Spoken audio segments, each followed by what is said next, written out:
And here we are on today's episode of games I spent way too long repairing.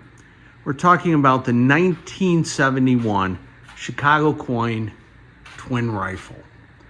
Now, there had been twin rifle games in the past. Two Fun Gun comes to mind from the 1950s. The 1970s with this game in 1971. And then a slew of twin gun games came out, like Twin Pirate, Twin Skeet Shoot, Foreign Legion, Big Top by Chicago Coin, a bunch of games like that.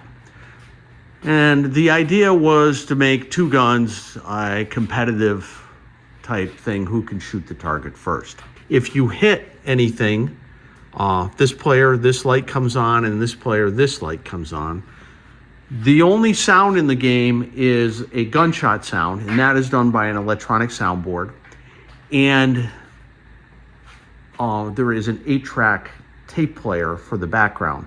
But most of the time, the 8-track tape player is history. It's smoked. And I'm going to show you what I did to come up with a solution to that. Now, this is a first generation of this game. If you look on the flyer, this apparatus is not on the gun deck. And in most models, there's two buttons here. Play a single player game, play a double player game.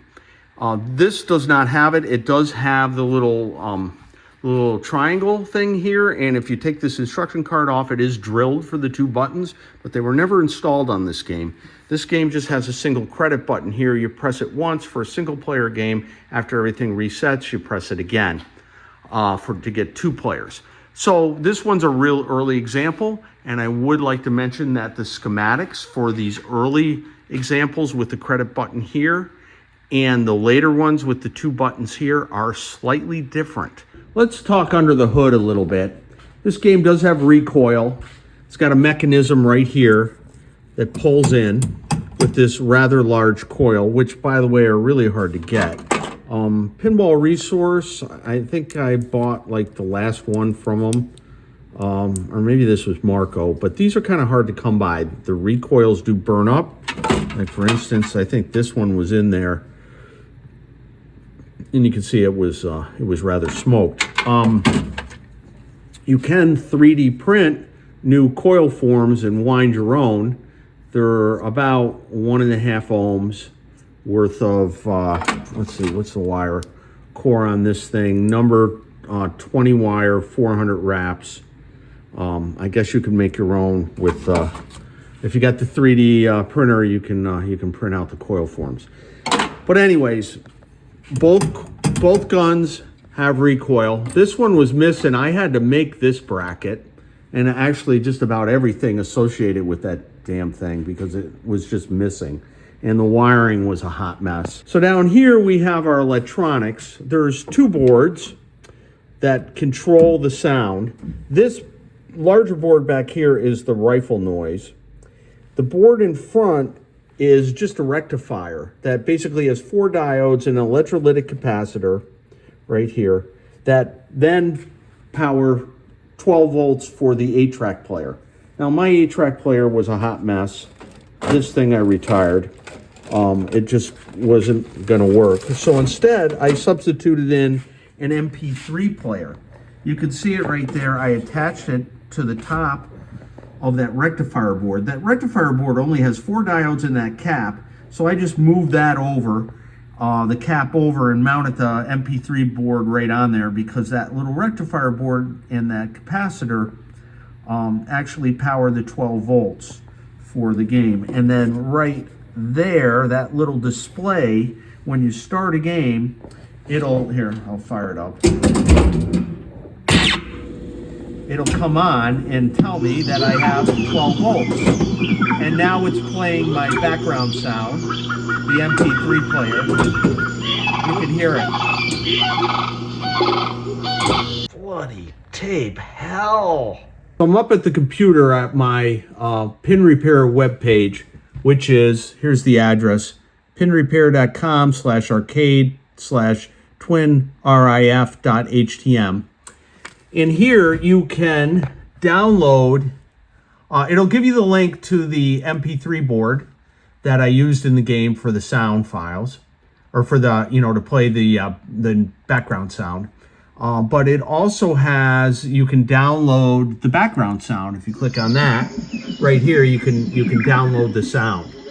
So if you want to make your machine play an appropriate background sound instead of the 8-track, which was provided with the game. The 8-track provided, by the way, was like some country hits tape that had nothing to do with the whole theme. So really putting in an MP3 player with, kind of a nature soundtrack to it, really the way to go. I highly suggest it. Again, you can go here and download the file. Now this game does use black lights. It uses 4 of them, actually. There's one here, one there, and then there's one back there behind those animals. I added this black light here. This is an LED black light, and it made a huge difference in lighting up the scenery. And let me show you why.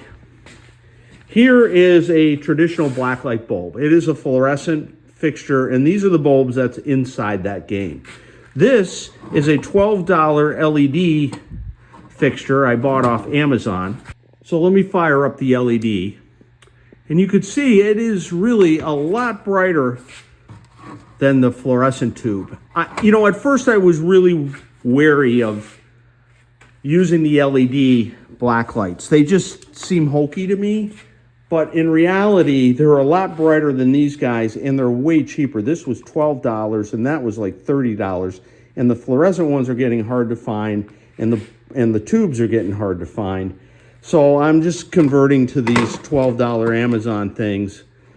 They work really well, and they put out a nice black light glow. I also repaint the animals.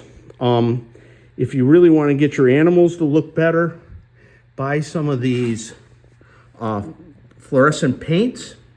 I use the orange mostly, this guy here, but you can use the other ones too. But I repaint the animals, and that makes them really jump out. So if we look at the back of the game, this here is the duck mirror.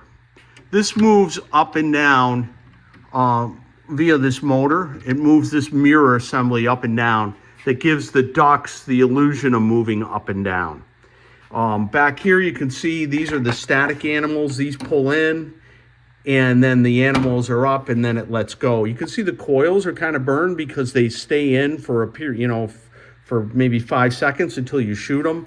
These are the two, I don't know what these are, like little cheetahs or something. And then you got this big like buffalo thing there. And then down here you've got your little leaping, I don't know, giraffes or some such nonsense. And then here, this is the duck motor, this thing right here. And you can see your ducks. And the mirror makes them look like, even though they're only going around like this, the mirror makes them look like they're coming, raising up and down in flight. But in reality, it's just the mirror that's changing. Down here, there's a bridge rectifier that was originally a selenium rectifier. I removed that because those are old and crappy, and put in a conventional bridge rectifier. I highly recommend you do that. For one, what this does is it makes DC power for the animals that pull in. Basically, these guys. So if you have better power, these will pull in with more snap and basically just work better. Also, the hold relay over here is also DC powered. So you don't see the hold relay burning up as much because you don't have the AC flutter. This is the program stepper. This is basically what moves. You can see right here, it says program unit.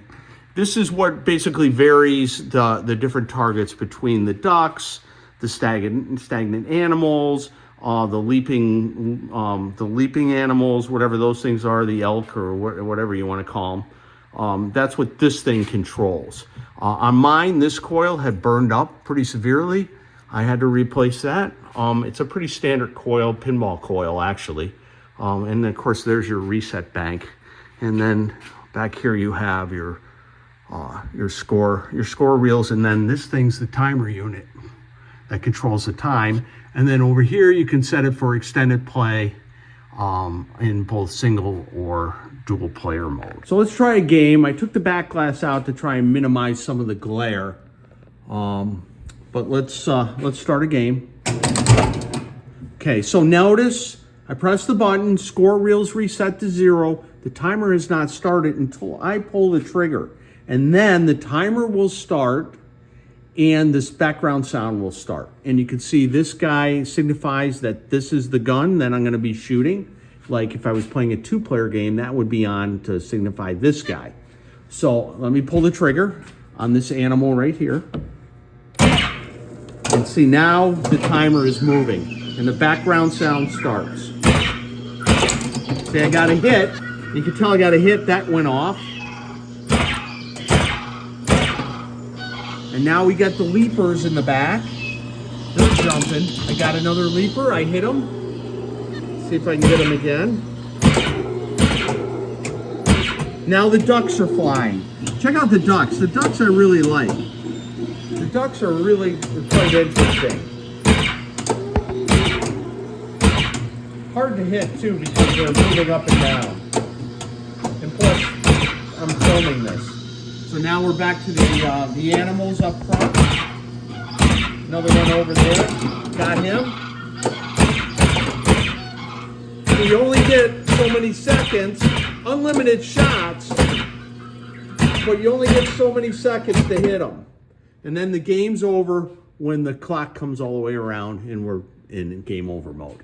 So there you have it. Twin rifle, 1971 by Chicago Coin.